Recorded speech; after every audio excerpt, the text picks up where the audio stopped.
and it's dissipating into what I could only think of. It's still one of those things difficult to put into words, really, but we're going to try anyway. It was simply dissolving into the all-encompassing allness. So, welcome, Jonah. How are you today? Welcome to the channel.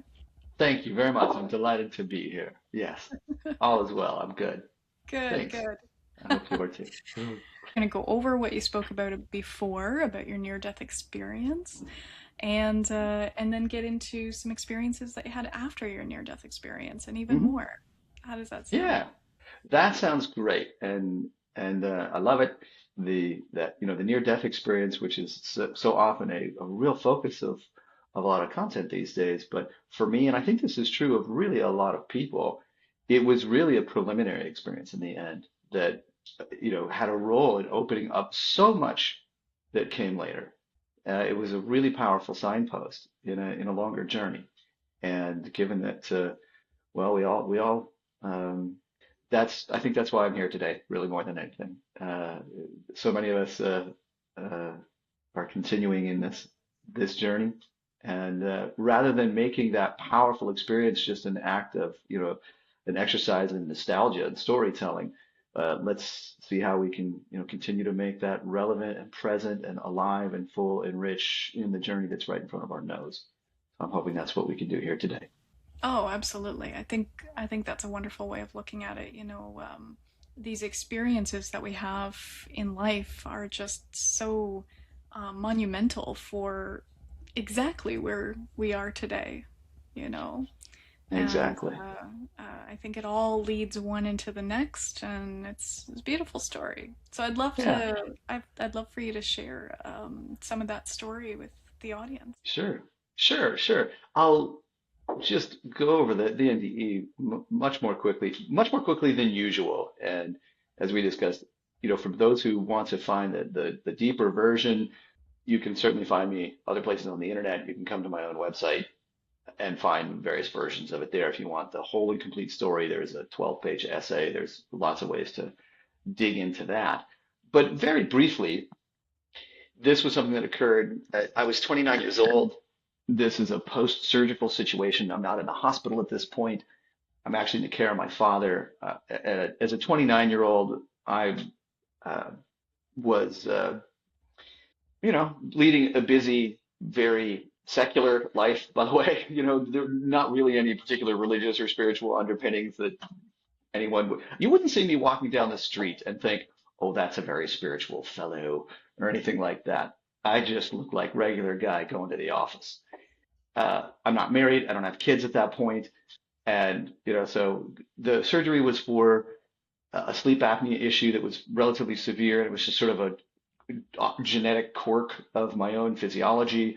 It was getting fixed by removing a bunch of tissue from the back of my throat, the back of my mouth, and even a few chips of bone behind my nose in the skull. And seeking to make all the spaces back there simply bigger. Sleep apnea is an issue that causes people to actually stop breathing momentarily while they sleep. And so those who have sleep apnea very frequently die young of a heart attack in their sleep or something like that. And again, it was a genetic quirk in my case, not anything else. And the surgery was successful, but it's very, very well known for it to be uh, a surgery that is exceptionally painful in its recovery. So it can be just a very difficult recovery process. And that's a large part of the reason why, as a, you know, single, a grown-up person, but, a single guy, my father wanted to watch over me as I recovered. That was going to be a weeks long process. And so he took me out to the family farmhouse to watch over me, which is an act of love I will always remember him for. Um, the the beginning of that NDE was simply a moment 3 or 4 days into his care. So this is now a week after the surgery. And there I experienced an inner click. It's the best way I can possibly describe it. And in that instant of that click, it's immediately obvious that my body is beginning to shut down. It's beginning to die. The life force in it very, very clearly and immediately is simply beginning to recede. That mercury is beginning to fall in the thermometer. And in the instant of that click, there are essentially three recognitions that just flood in uh, yeah, as recognitions. The first immediately was that I was not my body. And the form that that took was simply that there was this awareness in me that the body was beginning to die and shut down.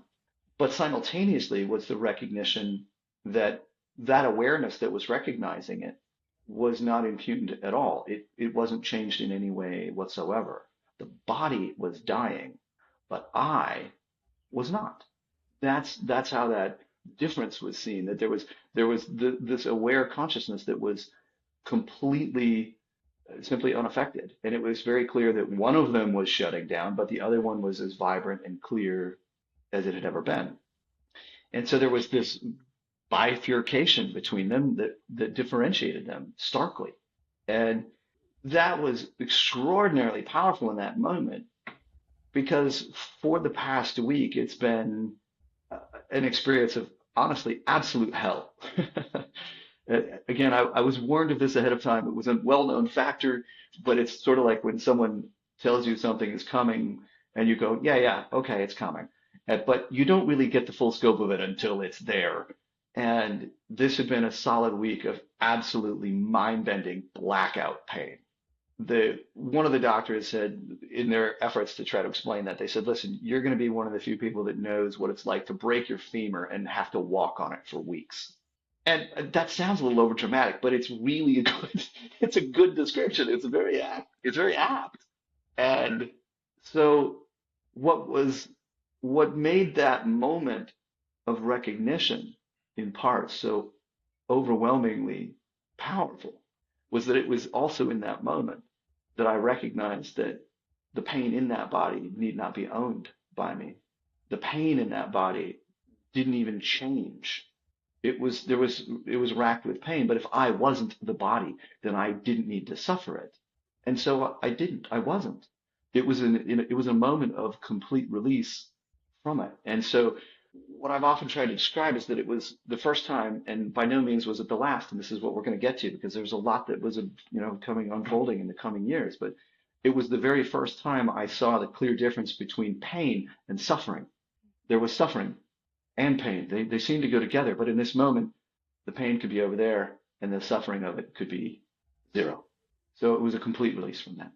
And that was a level of freedom and a level of revelation and just a level of release in that moment that it's one of those things that's very difficult to put into words. But if you've ever gone from mind-bending blackout level pain to this isn't a problem at all, it's quite striking. And it's an extraordinary gift, obviously. An extraordinary, extraordinary gift. Another thing. Second thing was that in that moment, it was recognized that the body was shutting down and beginning to die, but it was also clear that that was going to be a relatively slow process. There was going to be some time. It was probably going to be a matter of days.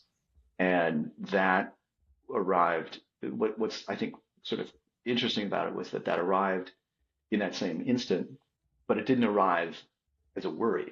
It didn't arrive as a tragedy. The, the release from the suffering was so great, and that recognition that I wasn't my body was such a spectacular release and moment of freedom that the notion of this taking a while and being able to revel in it for some time immediately was experienced as an extraordinary gift as well.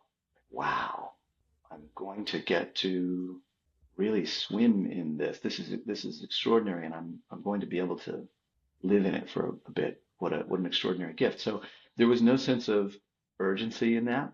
There was no sense of tragedy in that. It's precisely the opposite. But the third thing that also floods in this moment, in a way, kind of blows them both away, which is, I have to go back to the first of them. If I've seen that I'm not my body and that there's this aware consciousness, in spiritual circles, it's often referred to as something like the observer consciousness.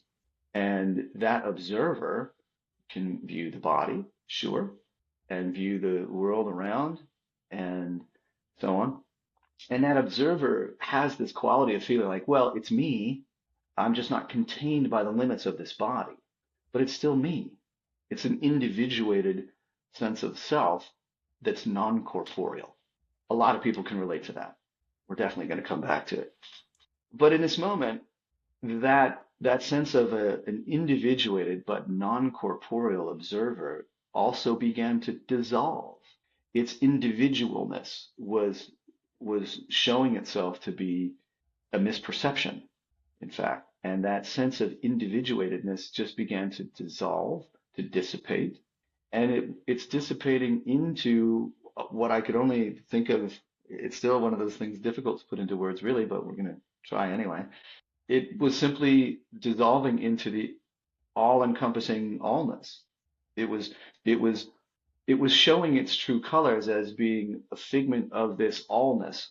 And what I would wish to stress about that is that did not, it could not possibly be experienced as a loss.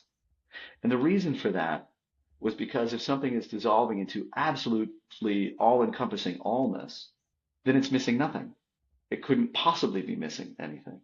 And if there is no possible sense of lack or want or need, which there was not, because allness contains all, and without any sense of lack or want or need, how could there possibly be fear?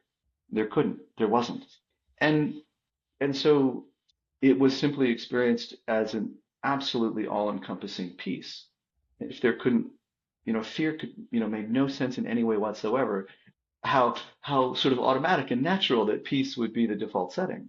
And so when my father shows up and comes into the room as he would do on a regular basis, not that he could really do anything for me. His entire role in my recovery really, you know, he could barely do, there was nothing he could do. I was sitting around the farmhouse staring out windows. That's all.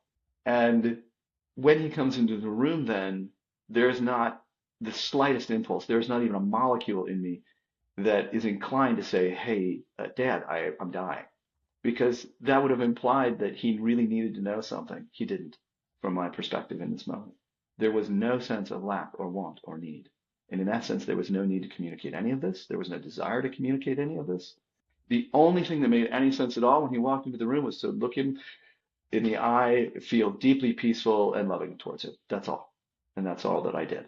It's often been said in many circles that love is the opposite of fear. And this was a really very much an embodiment of that kind of notion. And so there was simply nothing to do but sit there and be loving towards him when he walked in the room. And that's all. What else could there be? The um, the a corollary to that of like I can't pull them apart. They're really very much the same thing, but in that lovingness is essentially the peace that passes all understanding, or let's just say extraordinary peace. So let's be clear about what's happening here. Horrendous physical pain and the imminent death of this body sounds like about the worst thing you could possibly bring to a human. I mean, it really sounds like hell. And most of the time, when it's experienced from a purely human perspective that we, are most commonly familiar with, it's absolute hell. But flipped around in the way that it had become, mind-bending pain and the death of the body couldn't touch that peace at all. Like it didn't disturb the peace in any way whatsoever, nor could it. It rendered anything happening to this body or happening in this world as incapable of disturbing that all-encompassing peace. And so again, the simple natural default setting was simply loving, and that's all. And so that is how I spent the next couple days. Well into the next day. That was how I spent the rest of the afternoon. Through the night, I would wake up and think, am I still dying? Yes. In fact, I can feel that body, that life force is draining away a little faster. The body is shutting down a little faster. The merging into the infinite is speeding up in exactly the same ratio. And this is extraordinary. It's a funny thing to say out loud, but dying was the most extraordinary and most delightful experience I'd ever had. I I sincerely hope that there are people that find this and can take some comfort in it when they think of their family member that they wondered about that family member suffering. And we're not going to deny that there are phases in the journey where that suffering really does seem acute. But don't also be surprised that there may be more to the story also. There may have been some of those kinds of moments, but it's highly, highly likely that family member also encountered some moments where that suffering ceased being relevant and that they were entering into some frame of reference like I'm describing. They may have noticed that in their family member. They may not have been. They may not have been present for it. But at the very least, let's say there's more to the story, and that it is highly likely and incredibly possible that when we get to that kind of juncture, it's possible to be filled with the absolute most all-encompassing peace, not the suffering. And from my point of view, it's actually inevitable. It presents as the fundamental truth. And uh, from my point of view, from that experience itself, it presents as it's funny to I enjoy putting it this way, but it suggests that nobody can avoid the truth forever. Like at some point, some form of that experience is coming to all of us. And to me, that's good news. How could it not be? The peace that passes all understanding. I mean, it's enough to, yeah, even. Um, there's a lot to unpack in that, perhaps. And, um, just to tie a bow on that particular experience, this is how I spent a couple of days. At some point, my father comes in the room, looks at me a little funny, and says, "I think something's not right, Jonathan." And at that point, there was another layer of experience that arose in me towards the end of this trajectory, in which it was there was a sense of like there's a threshold to cross, and if I cross the threshold, I'm not coming back, which is fine. Like there was no concern about that. In fact, the other thing that's kind of funny to say out loud is that the actual act of dying, like giving up the body, couldn't be easier than falling off a log. Like it's easier than that. It could happen with the ease of a thought, just like done. And it presented itself to me actually as a choice, which surprised me. There was also something that arose in me that suggested not only that I had a choice to actually go through that doorway or not, but when I posed the question inside my own mind of, well, why would you go through the doorway? Why wouldn't you go towards the peace that passes all understanding? How would that not make exquisite sense? And there's a way that it does, which is why I can't imagine judging someone else for making a choice like that. It sounds absurd to do that, but it was also a surprise to me that something else arose and said, well, you could go through the doorway, but it's not quite time. And this was the part that I couldn't understand, was what arose was the thought, there's some things that you need to do here first before you go through the doorway. And the reason that surprised me was simply that as a 29-year-old, I was mostly scrapping about in the world trying to figure out what to do with life and mostly feeling baffled by it, frankly. What am I doing here and why? And I really didn't have any solid answers. And so I thought, fine. I mean, if I have something to do here, okay, but I don't even know what it is. What? Why am I staying? Do stuff? Okay. I guess I'll have to figure out what that is if I'm going to stay. And I think I'm staying. And it doesn't even make sense, but I think I'm staying. I guess I'll have to figure it out. And I can't help loving the idea that it's part of the reason you and I are here today. So, Absolutely. yeah, and honestly, that was a long time ago at this point. But so there's been so much that there there's so much that came after between then and today. There's so much of the journey, and yeah. So in any case, this was turned around. Just to tie a bow on it, my body was shutting down and dying for the dumbest reason in medical science. Like, oh my God, so dumb. And we're not going to unpack this one, but sometimes that's healthcare in America. But my body was dying from dehydration because I couldn't eat or swallow or.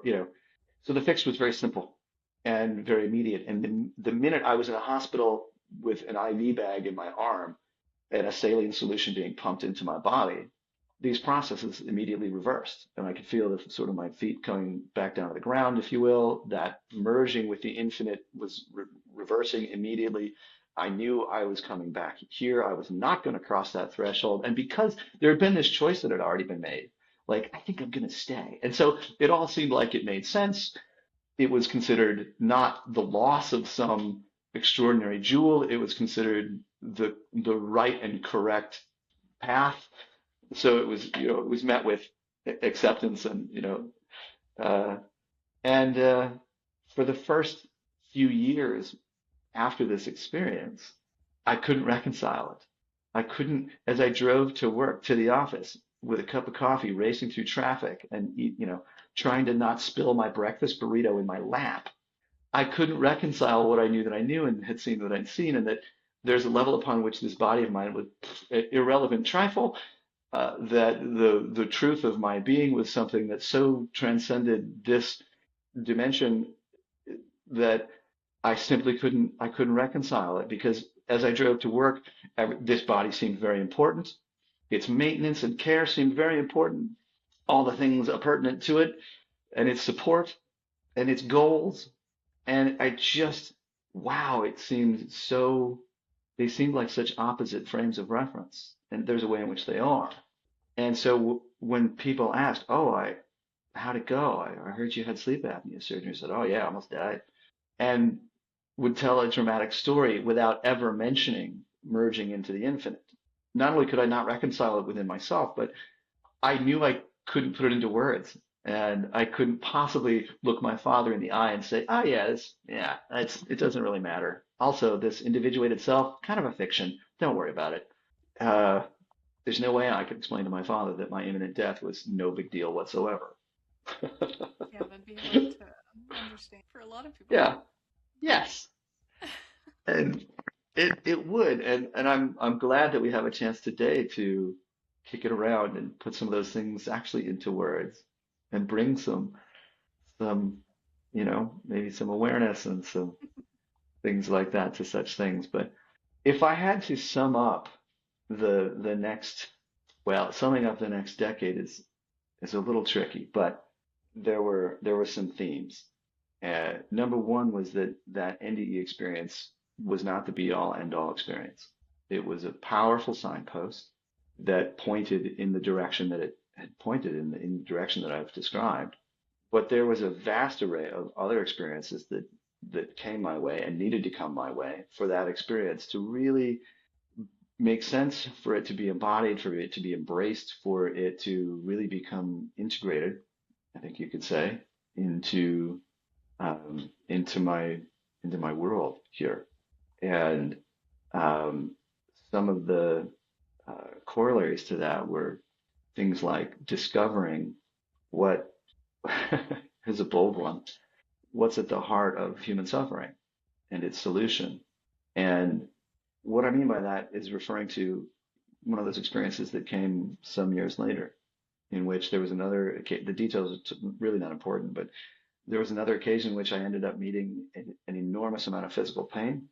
And again, that forced me again to reconcile. There were so many experiences that came after the NDE that sort of forced me to reconcile with it. Like when family members were dying, and a dear friend was dying, and in this case, an instance of huge physical pain for me to confront and end up revisiting that experience of discovering the difference between pain and suffering, seeing that they could be two different things, and having that be sort of this mind-blowing experience, because it also put me immediately back in touch with this experience that this individuated sense of self is not the whole story, and that there is an aspect of my own being that is actually far transcends this physical experience, and therefore transcends that pain.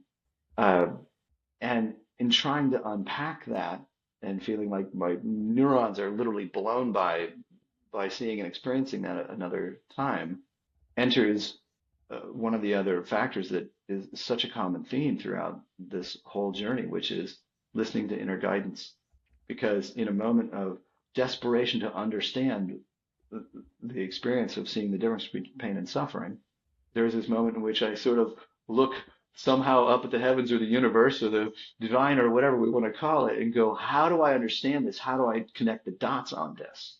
And an answer was received immediately. And the answer was three little words that were presented as the heart of transcending suffering. And the three words were give up judgment. And it took many years to unpack that. And to do it in the simplest way I can imagine it is something like the following, that it's in our capacity to judge that we also separate. When we anytime, and but by the way, by judgment, I'm not talking about the very human, very ordinary, very worldly aspect of discernment, like saying this is appropriate and that's not appropriate, and this is, you know, I should turn left instead of right. You know, there's no fury in that. The judgment I'm talking about is the harsh kind that crops up and says, this is right, this is wrong, this is good and this is bad. You're above, I'm below, or I'm above and you're below.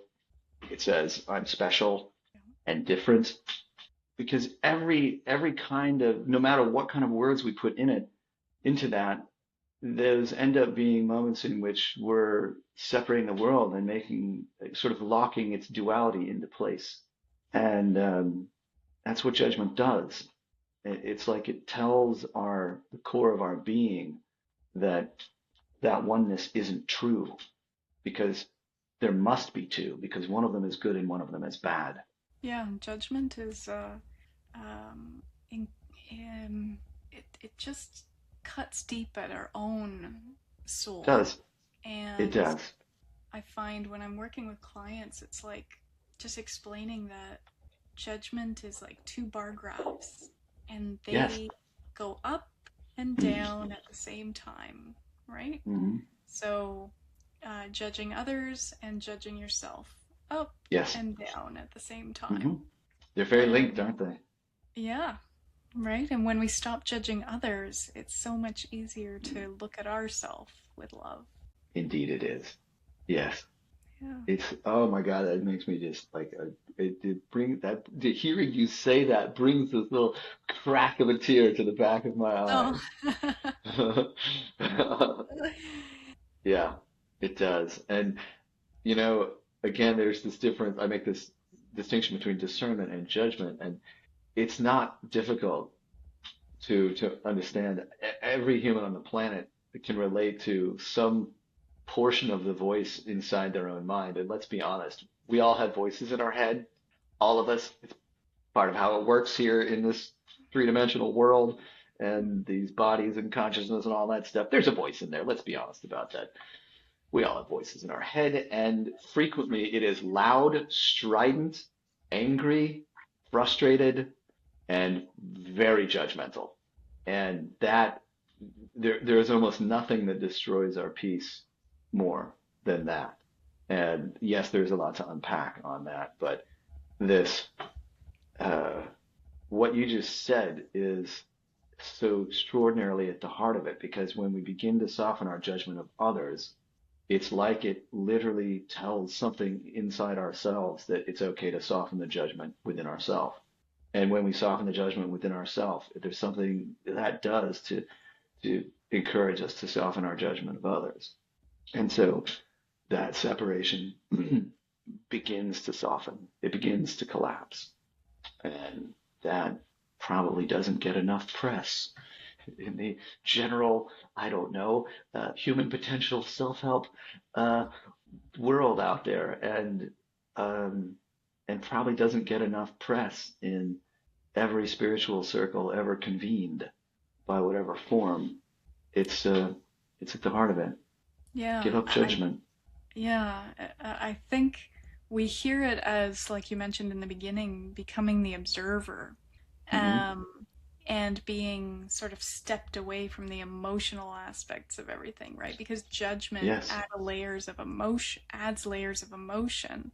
and sure when does. we're, let's say, non-emotional or stepping back or becoming the observer, it does release judgment. So I think it is sort of a byproduct of becoming the observer in a way, you know? I think you're right. I think you're right. And it's so beautifully tightly correlated to guidance, to inner guidance. Um, that when we step back from that emotionality, from that, and this is again, let's be very, very clear about this. This is not an act of disavowal what there's a psychological term I'm looking for that's on the tip of my tongue. Um, and I guess I'll have to come back to it later. But um, uh, if we can step back from that loud shouting voice, then we're probably stepping into some form of greater peace. Hmm. And every one of us, every single person on the planet has some form of the experience I'm about to describe, which is that sense of guidance that we do sometimes stumble into, as we all know, speaks quietly. It's it's well known as the still small voice within. It's always there. It's just that chirping, carping, yelling tends to cover it over. And so as we step out of that harshness and into some of that peace, we're also opening that channel of guidance. We're going to be able to hear more. We're going to be hear more clearly. And you know, what are the implications for that?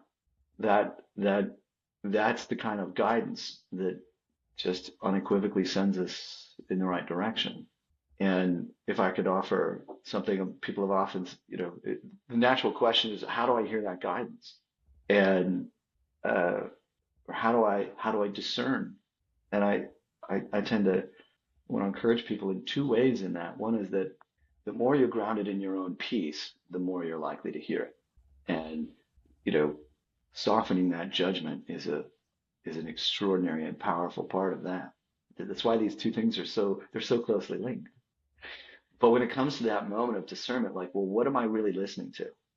Is this guidance? Is this not guidance? How do I find that?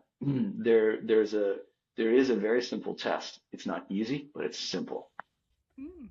And it's it's that you're going to know it's guidance if it both comes from a place of peace and also points towards something peaceful, like the direction it sends you in, and it's going to be both. Um, Here's a terrible example, and it's a good example because it's terrible.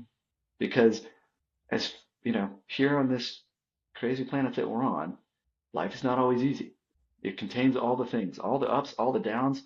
It delights and beauties and terrors and catastrophe. There's a lot going on here. So my terrible example is when someone has to do something like get a divorce. Or an example from my own life was the moment many years after my own NDE that the decision falls on my shoulders to uh, pull the plug on the machines keeping my father alive and letting him die. And that's a moment that falls to me, and I have to make that choice. So on. Certainly a kind of ending. And when someone is getting a divorce or literally pulling the actual plug on a loved one, that may be a decision that is fraught with uh, what an extraordinary decision, what a extraordinary position to be in. I'm not saying it's necessarily easy, but when it's time for that divorce to actually happen, most of the time when people make it, it's because there's a part of them that has finally settled into something that said, this is the right way. And it lands within them in a way that says, I just know it. I absolutely know it. And it's not coming from something fraught. It's coming from something deep in them that's actually still and quiet. And they don't want to admit it. They haven't admitted it for years, but they finally, after 1,000, 10,000 times in a row of having confronted it within themselves, there's still something in them that goes, well, actually, I know it's the right one.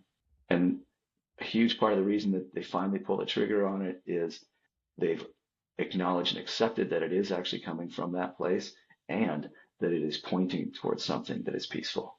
So is it easy? No. They're going to turn their lives completely upside down. There's going to be all kinds of mayhem and chaos. But that is a choice that came from peace and pointed towards peace. And in the case of my Father, that is a choice that came from peace and pointed towards peace. And I knew it. So guidance, it's not it's not necessarily going to be easy, but it is simple and We it's a pretty fail-safe test. Yeah. we often, if I may ask, we may often um, be grasping for guidance in times of turmoil. Yes. So Yeah. how do you uh, Yeah. you know what I'm getting at? How do you get that I guidance? How do you do. get that Yeah. guidance without Mm. emotional turmoil attached to it? And then going, well, is that guidance just coming from fear or Right. desperation or, you know? That's such a insightful question to ask, Hillary. Really, really it is.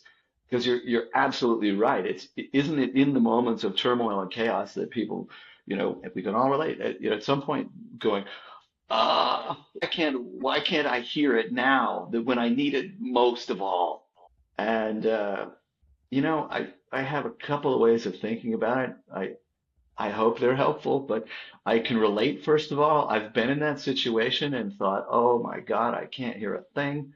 Um, there's a couple of caveats. One is that sometimes great crisis actually brings us deeper. And so even in the midst of that noise, we're going to hear it anyway.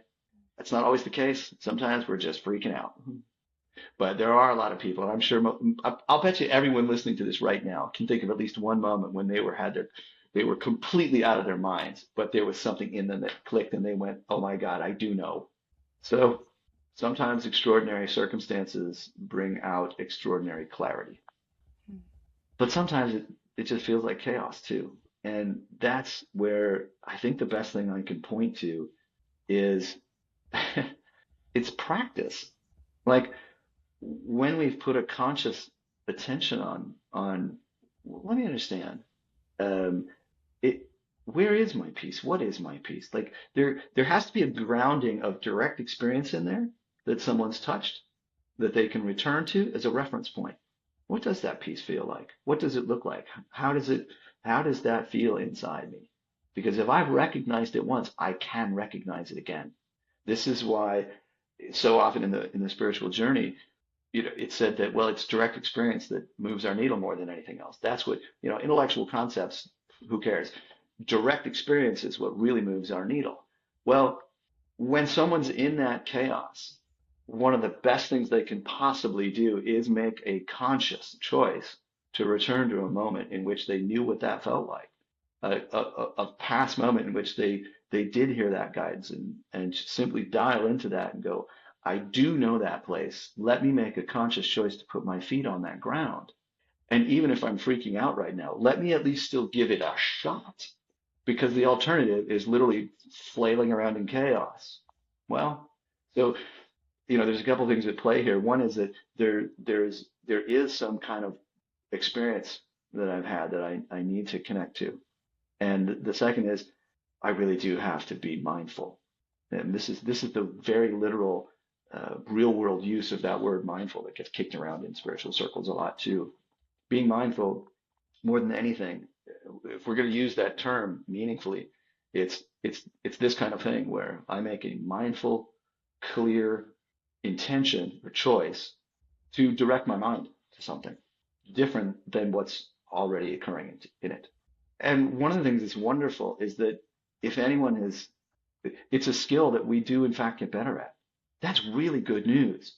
Wherever you are on the spiritual journey, this is literally a skill because it's an act of mindfulness that we can develop, and that does somehow we get better at it. So Yeah. wherever you are now, might as well. Uh, you're going to need it at some point in the future. It's coming one way or another, and nobody's perfect. That's how it works here in this dimension. But if you look at, if anyone looks at where they are now, it's sort of like asking, well, would you like to be 10% happier? Would that make a meaningful difference over time? Would you like to be 10% better at listening to that guidance over time? I mean, that would make a huge difference, right? Really, in the end, it's sort of like that thing where if you slightly redirect the spacecraft at the beginning, it ends up in a completely different quadrant of the universe when it's out there a million miles. So yeah, make that slight adjustment now. Where does that send you? Somewhere completely different. Yeah. It's what I love about the small miracles, Mhm. you know. You could say that the transformative spiritual experiences people go through and the E experiences people go through, a lot of them get spoken of as really dramatic and like it's a big deal, really changed my whole something or other. But that's one way we do get redirected. But let's be very, very, very clear that in the course of ordinary daily life, it's the small adjustments over time that put us in a completely different quadrant of the universe. These big deal life-changing events, should they arrive or whatever, they're not the whole story either. It's the small moments in front of our nose all the time that we have a million opportunities to make a slightly different choice in some way, and that is equally or more powerful over time. You can wear away a rock if you run some water over it. It make no mistake that the very small moments accumulate, and what a, what a beautiful and marvelous and extraordinary difference that can make in our lives. Amen. That's Yeah, good news. absolutely. Absolutely. It's kind of impossible to tell someone to go out and have a near-death experience or some other transformative spiritual experience. Sometimes they crop up, and thank goodness for that. But these are the kind of things that all of us can do all the time, forever. It's never not available, ever. And Yeah. if anyone listening to any of this feels something inside themselves right now, some grain of something that just feels good and right or true, or some sense of groundedness or any sense of peace, that's what you turn towards. That's that's like that little experience right now that at some moment later today or next week when something has gone haywire, right now for a moment, put your feet back on there. Put your stand on that ground for a moment and ask, well, if here's this thing happening in front of my nose and it's crazy, it's chaotic, it's life. Oh, what if I met that moment? What if I met this moment right now from that place that I was experiencing? What if I met it from that place? How does that change how I react to it right now? I think too we're fed this idea that we have to, in order to expand on that type of consciousness, we have to meditate for an hour a day.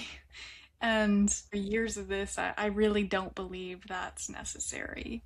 Yeah. To just sit with your breath and get quiet and Hmm. connect in your own way, which is different for Hmm. everybody. But Yeah. I think that adds up, like you're saying, it's that little correction and Hmm. the course. I agree with you. A moment spent in deep sincerity with that is better than an hour of sitting on your ass fuddling around. Frustration, really. Because, Yeah. Yeah. Sometimes when someone is falling off the path, they're falling off this way, and they got to be nudged back onto it. And sometimes they're falling off this way, and it's helpful to nudge them back this way. Like it's two opposite nudges. And so there's, people are different places and falling off in different ways and all sorts of things like that. But so you could give completely contradictory advice to people, and yet, it may be still helpful in an individual case or something. But uh, there are a lot of people that come to me that I encourage greatly to spend a bit of time quietly, and which is something I do with people often, and you know on Zoom and stuff like that. But there's also a handful of people that have come that they're sort of they're desperately sick of meditating and they're looking for permission. And I'm like, listen, knock it off. Just stop. Just knock it off for a minute. Just no. Go outside, take a walk, walk your dog, knock this off, cut it out. You're making it harder on yourself. In the vast majority of those cases, it's because there's this faculty of judgment that has become rampant in them, yeah. and they're really just stuck in that loop. And there's no point in regurgitating that loop yet again. It's just not useful. So let's not do it. Yeah. I mean, in that sense, it's really it's simple. Yeah, You that know. critical mind can get in the way so much, and Yes. especially in meditation, especially if you've got this idea of what it is to meditate Mm. in your mind, Yes. what you've been told, and oh, you Right. have to do this and that and the other thing, and then you get there and you can't empty your mind because we're human. Right. Yep. Um, we're not robots yet, so Not yet. let's be non-judgmental to ourselves, Yeah. and just know that Hmm. um, I think the act of meditation and the act of peacefulness is is sort of more of not concerning yourself with, oh, I can't empty my head of everything, but more of a noticing, oh, there's a thought. Okay, I'm going to Hmm. place that down. Hmm. Oh, there's another thought. Okay, I'm going to place that Hmm. down. It's this coming back, creating this Hmm. habit of noticing and then releasing, noticing, releasing without Hmm. judgment. Beautifully, brilliantly put, Hillary. That's so succinct and clear, and I'm sure you're onto it. So, I mean, if we use some of the story I told as a sort of extreme example of that, you know, the again, they're like mind-bending pain and the death of a body usually seem like big deals. Mm, It really gets the judgment flowing. Oh my God, this is terrible. Um, but when we step back from it and that judgment loop ceases, then anything in this dimension cannot disturb that peace. Anything. And yeah, the legions of meditators out there that find themselves fidgeting and busy in their mind and I'm not doing it right. I'm not doing it enough. I should be doing this more. Those other people seem like they got it, but I suck at this. Ugh. Uh, et cetera, et cetera. What what an energetically violent loop to be in. Um, and wow, no wonder that in that kind of a loop, feeling deeply peaceful is just, it's obliterated. Let's let's cut that out. I mean, there's no need to keep that loop going. I want to ask, what's coming up for you doing? Oh, What? thank you. Sure.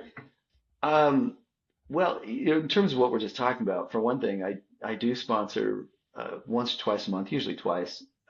If anyone wants to, they can come sit quietly with me. I do that twice a month. We sit in silence for 15 minutes or so, and then chatter all we want. And there's not a whole lot else to it. But if anyone wants to come and check that out, then um, they're welcome and invited to do so. It's free. Uh, and check the calendar on my website. The another thing that is I'm really looking forward to, and I love talking about the spiritual journey as a journey, and that the human journey is the spiritual journey. There's no difference. We could call it the human journey just as well. We could even call it the hero's journey. I think that is the That's right. essence of the human journey, and also the essence of the spiritual journey. But I really sincerely love taking a walk. I think it's such a wonderful metaphor for the human journey, for the spiritual journey.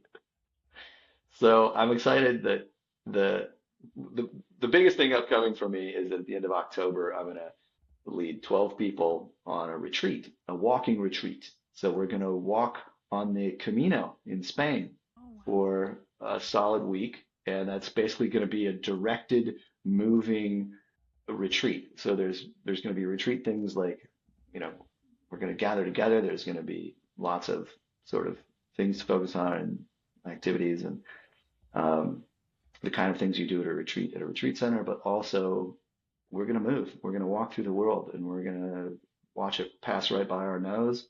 We're going to experience it fully and richly. And and what I think is going to make it really unique as a retreat is that for for most people that have ever been to a retreat or ever wanted to go to a retreat, it's a wonderful experience. It's a way to step outside the confines of the usual paradigms for a week. That's part of the power. That's what makes retreats wonderful. But it's so often that people then go home and they kind of leave it back behind at the retreat because they get right back into the old paradigms. And so the challenge with a retreat is to bring it home with you and have it really be a living, transformative experience that stays with you in your journey as it continues to unfold. And so what we're going to do is have I'll have a one-on-one meeting with everyone before the retreat. We're going to do that during the retreat, and then there's over the following month to 2 months there'll be three follow-up sessions and gatherings collectively and one-on-ones with people as they take that experience and that transformation home with them, so that they can really live in it and abide in it and have it be, so that little rocket ship really does point into a different quadrant of their universe. And I'm really excited about it. It'll be the first time I've done a retreat like this, and it's at the end of October, so I'm excited about that. Thank Yeah, of course, of course. Yeah, I'll drop all that information in the description below. you. To find me, by the way, is the I there's a website. It's mine. It's called assistthespirit.com. So you can anyone that wishes to can find the in-depth version of the NDE and lots of other things. And there's all kinds of resources there. But that's the best way to reach out, find me, write me an email, check out the retreat and the Zoom meetings and all that stuff. So thank you. Yeah, so those sittings with you, they're over Zoom, I presume. Yeah, I do that one-on-one with people, but I do it for free in a group, uh, Nice. at least once, twice a month, usually. And that's all. It's all there, and it's a joy. It's something I continue to look forward to. One of the things I love about what we're doing here today, and love about this in general, is that to do this with you, it it it collapses this this little duality for me. It reminds me over and over that as we share, we receive, and it's like the giving and the receiving collapse into something that is impossible to pull apart. Like it all ends up seeming like the same thing. And so to be here with you today is such a gift. It is genuinely a joy to me. Aw. And so and I hope you can hear that as sincerely as I mean it. Like it's making that little crack shut behind the eyes a little bit. I know it does, but and it's the same with it. To me, these Zooms and these other things, it creates this sort of upward spiral Yeah. that lifts me as well, and that's why I'm so thankful for it. Oh, And it's just it does that giving and receiving just seems to collapse into one thing that just it's just a gift, and I really really appreciate it. oh, thank you. You So too. Absolutely, you thank you. too. And I feel like there's so much more that you bring to the table. So I'd love to come back to this table and have another Gladly. chat with you to expand on your Sure. experiences and everything. Yeah, my pleasure. I'm happy to do that. Say the word. I'll be at the one. It's in Seattle at the end of August, and I'm delighted. I'll be speaking on a panel with a couple of Buddhist monks, Oh, and on I think it's on the Saturday morning. I'll be leading the morning meditation for the group. If anyone listening now is planning on being in Seattle at the end of August and comes to the conference, please don't hesitate to look me up.